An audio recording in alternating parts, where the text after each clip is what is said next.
नमस्कार. हरभऱ्याची भाजी लावून आज 10 दिवस झालेले आहेत. आपण बघूया त्याची वाढ किती आणि कशी झालेली आहे. तर तुम्ही बघू शकताय की मी 2 ठिकाणी लावलेलं. पहिलं हे कुंडीमध्ये आणि दुसरं कांद्याच्या पातीबरोबर. तर हे मी अगदीच वरचेवर लावलं होतं. ते खूप सुंदर आणि जरासं लवकर आलं. आणि थोडंसं आत घातलेलं कांद्याच्या पातीच्या कुंडीमध्ये लावलेलं अजून थोडंसं फुटायचं आहे. त्याची ग्रोथ थोडी व्हायची आहे.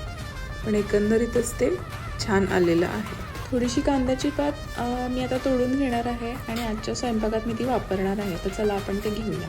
थोडीशी छान कापून घेतली धुवून मी आणि त्यानंतर आमटी बनवली होती त्या आमटीमध्ये मी थोडीशी घातली आहे आणि एक सुंदर अशी उकळी काढली आहे मस्तपैकी. थोडंसं शिजवून घ्यायचं आहे. अगदी जास्त नाही शिजवायचं, थोडंसं शिजवायचं आहे. आणि त्यानंतर मी आज नाश्त्यासाठी बनवले होते पोहे.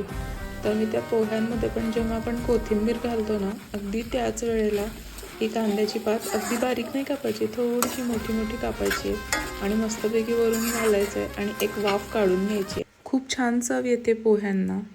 आवडलं असेल तर नक्की लाईक, शेअर आणि सबस्क्राईब करा.